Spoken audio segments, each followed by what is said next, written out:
नक्षत्र मूला नक्षत्रे धर्मराजस्य भारद्वाजगोत्रस्य धर्मराज धर्मराजनामधेयस्य चित्रा नक्षत्रे तुलारासौ जातायाः भारद्वाजगोत्रायाः उमानाम्याः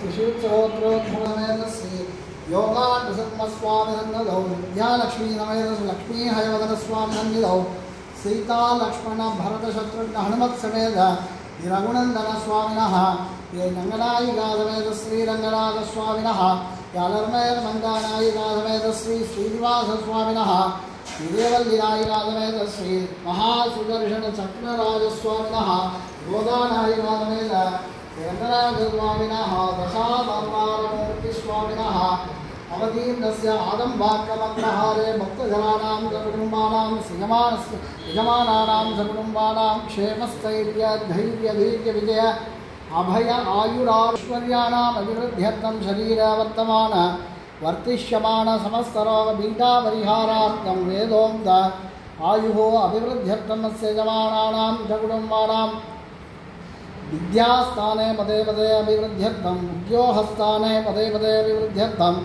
सकल ऐश्वर्य सिद्ध्यर्थं सर्वाभीष्टशान्त्यर्थं सर्वाभीष्टसिद्ध्यर्थं सिद्धितमनोरथावाप्यर्थं यदिः श्रीवैष्णवैः सह अन्योन्यसहायेन महालक्ष्मीनायिका समेत श्री सत्यनारायण स्वामी अनुग्रह प्रकारेण अनुग्रह प्रसाद सिद्ध्यर्थं श्री महालक्ष्मीनायिका समेत सत्यनारायण स्वामी पूजांच अंगपूजांच पुराण पठनांच कर्म कर्तुं योग्यता सिद्धिरस्पति भवन्तो महान्तो न गृह्णन्तु।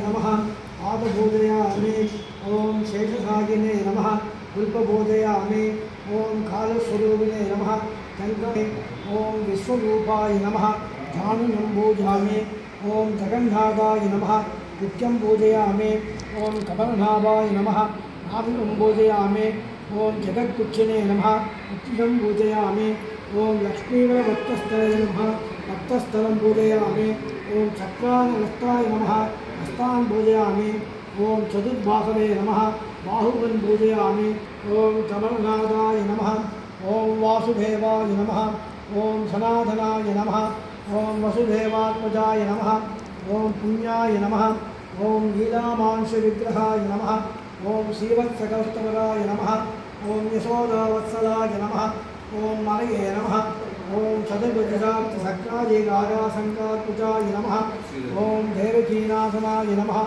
ओम श्रीयाय नमः ओम नन्दगोपप्रियादिनाय नमः ओम संपन्नाय नमः ओम भुवनेश्वरी नमः श्री महालक्ष्मी नमः श्री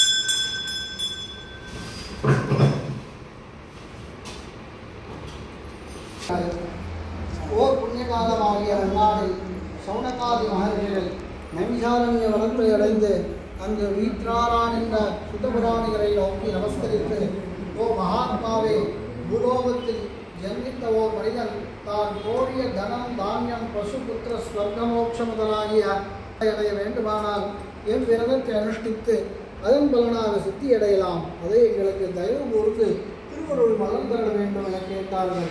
அதற்கு சுகபுராணிகர் சொல்லத் தொடங்கினார். ஓ சௌனகாதி மகர்ஷிகளே, நீங்கள் என்னை கேட்டபடியே இன்னொரு நாள் நாரத மகர்ஷியானவர் ஸ்ரீ விஷ்ணுமூர்த்தியை நோக்கி கேட்டார். அப்படி கேட்ட 4 கரங்களில் சங்கு சக்கர கதாயுதாரணாய் வனமாலாங்கிருதனாய் விளங்கான் என்ற ஸ்ரீ மகாவிஷ்ணுமூர்த்தியை பார்த்து தண்டம் சொல்லலானார். ஓ மகாபிரபு, அநாதரட்சகா, ஆபத் பாந்தவா, சகல ஜீவ சேதனாகாரகா, உமது திருவடிகளே சரணம் என்று சோத்திரம் செய்து நின்ற நாரதரை ஸ்ரீ மகாவிஷ்ணுமூர்த்தி பார்த்து, ஓ நாரதா, நீவீர் இங்கு வந்த காரணம் யாது? எதை கோரி இங்கு வந்தனை? அதனை நமக்கு கூறுவாயாகும். உனது அபீஷ்டத்தை பூர்த்தி செய்கிறேன் என்றார்.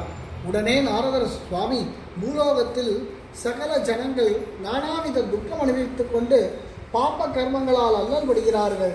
ஆகையால் அப்படிப்பட்ட துக்கமான பாப்ப கர்மங்கள் அந்த மனுஷர்களை நாடாமல் இருக்க ஏதாயிலும் உபாயம் இருந்தால் அதை அருள் புரிய வேண்டும் என்று நாரதர் கேட்டார். அதற்கு சிவன் நாராயணமூர்த்தி, நாரதா, நீ கேட்டபடி மானிடர்கள் கிளேசமின்றி உஜ்ஜீவிக்கும்படியானதும் தேவலோகங்களுக்கெல்லாம் துர்லபமானதுமான சத்யநாராயண விரதம் என்னும் ஓர் விரதம் உண்டு. அவ்விரதத்தை முறைப்படி அனுஷ்டித்தால் சகல துக்கங்களையும் போக்கடித்து இகலோகத்தில் சகல சுகானுபவங்கள் பெற்று பிறகு மோட்சமடைவார்கள் என்று நாரதருக்கு சொல்லினார். அதை கேட்ட நாரதர் சந்தோஷத்தினால் விஷ்ணுவை பார்த்து, ஓ புண்டரீகாட்சா, தாங்கள் என்பால் கருணை கூர்ந்து திருவாய் மலர்ந்தருடைய மகாவிரதத்தின் பலன் எப்படி? அதை எவ்வாறு அனுஷ்டிக்க வேண்டும்? அவ்விரதத்தை இதற்கு முன் யாரால் அனுஷ்டிக்கப்பட்டது? எந்த காலத்தில் எந்த சமயத்தில் அனுஷ்டிக்க வேண்டும்? இவைகளை தயவு கூர்ந்து எனக்கு சொல்லுங்கள் என்று கேட்டனர். அப்போது ஸ்ரீ மகாவிஷ்ணுமூர்த்தி, ஓ நாரதா, அவ்விரதத்தை அனுஷ்டித்தால் துக்க சோகாதி சாந்தியையும் தனதானிய விருத்தியும் சௌபாகியமும் சந்தானமும் சர்வ ரஜக்கியமும் உண்டாகும். ஆகையால் இந்த விரதத்தை அவசியம் ஒவ்வொருவரும் அனுஷ்டிக்க வேண்டும். எப்போதாகிலும் எந்த மாதத்திலாவது ஒரு நாள் பௌர்ணமி என்று பக்தி ஸ்ரத்தையுடன் பிரதோஷ காலத்தில் இவ்விரதத்தை அனுஷ்டிக்க வேண்டும். இதனின்றியும் பிராமணர்கள் பந்துஜனங்கள் முதலானவர்களுடன் கூடி பலகாரங்கள், பழ வகைகள், பால், தயிர், வெண்ணெய், கோதுமை மாவு, சர்க்கரை, தேன் இவைகளை நைவேத்தியம் வைத்து பூஜிக்கவும். பிறகு பிராமணர்களுக்கு தட்சணை தாம்பூலாதிகள் கொடுத்து பந்து ஜனங்களுடன் கூடி சத்யநாராயண விரதத்தின் கதையை சிரவணம் செய்து நைவேத்திய பொருள்களில் கொஞ்சம் புசித்து சத்யநாராயண சுவாமி ஸ்மரணை பூர்ணமாக வாத்திய கோஷங்கள் முழங்க வீடு சேர வேண்டும்.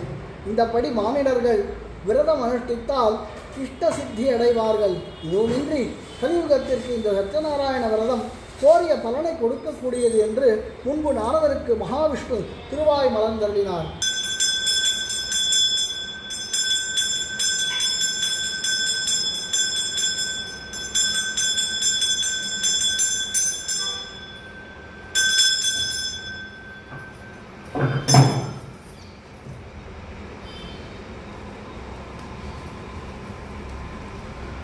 நிற்பவனே, இந்த விரதம் சத்யநாராயண விரதம் என்பார்கள். இதை அனுஷ்டிப்பதால் சகல சம்பத்துகளை அடையலாம். இவ்விரதத்தினால் எனக்கு தன தானிய சம்பத்துகள் உண்டாயிற்று என்று சொல்லியதும் விரதம் இருப்பவன் கேட்டு சந்தோஷித்தவனாய் அவ்விரதத்தை செய்யும் முறைகளை தெரிந்து கொண்டு அங்கு கொடுக்கப்பட்ட பிரசாதத்தை புசி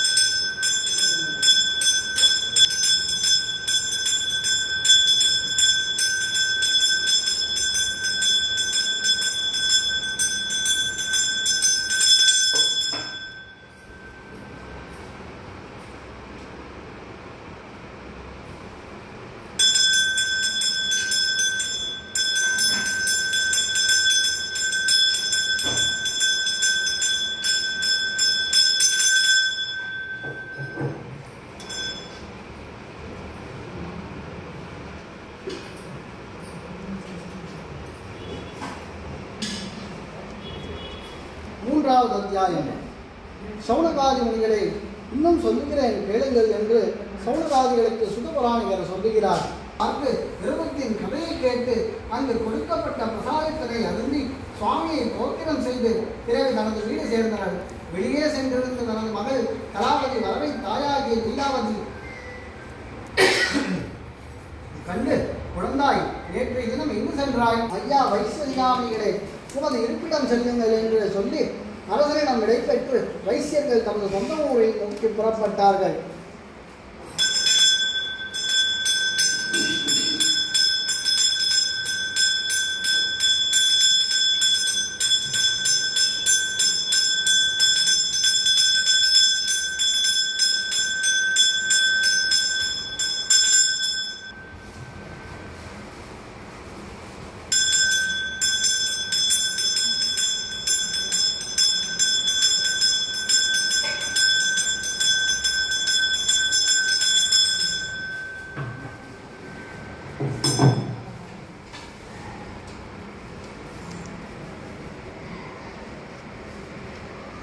நான்காவது அத்தியாயம்.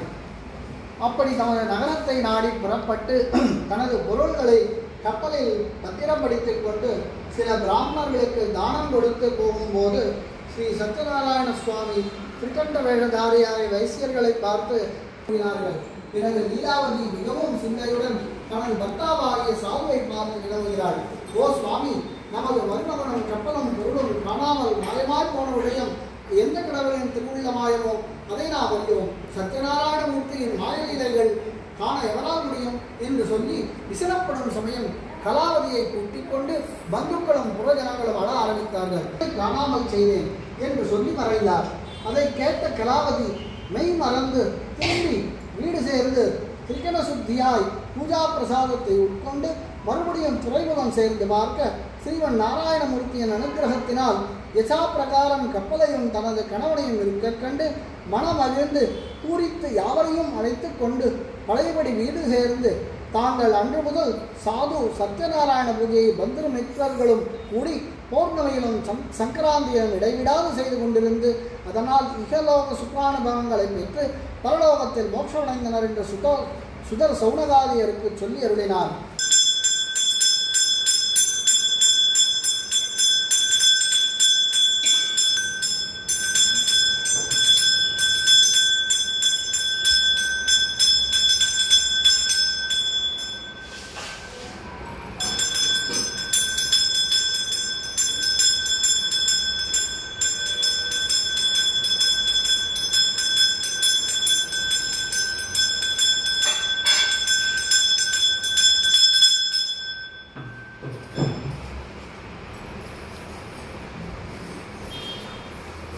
ஐந்தாவது அத்தியாயம். இந்த பிரகாரம் விவரமாக சத்யநாராயணத்தை சுத்தபுராணத்தை சொல்ல சௌனகாதிகள் மிகுந்த சந்தோஷத்துடன் கேட்டு ஆனந்த பரவசங்களாய் மறுபடியும் சுத்தபுராணங்களை பார்த்து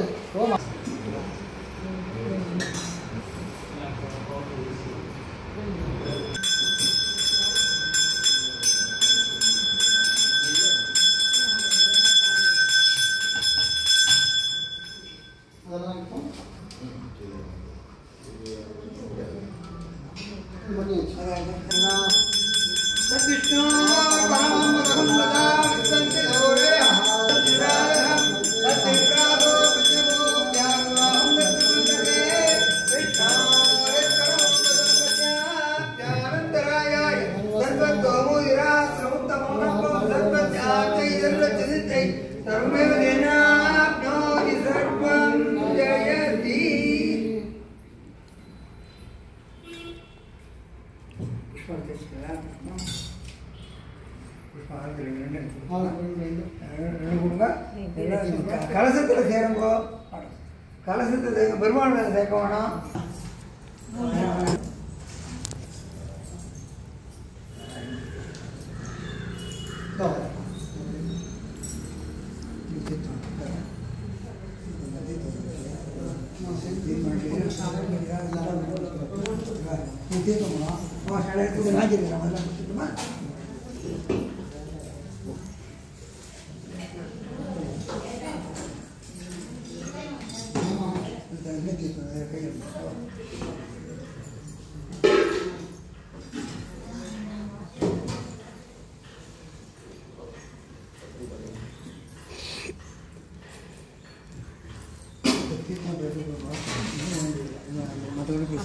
அம்மா கரண்டி எங்க? கரண்டி மாமா டப்பா இருக்கு. சாரி மாமா டப்பா பண்ணுங்க. கிருஷ்ணா தொடக்கூடாதா கிருஷ்ணா ஆ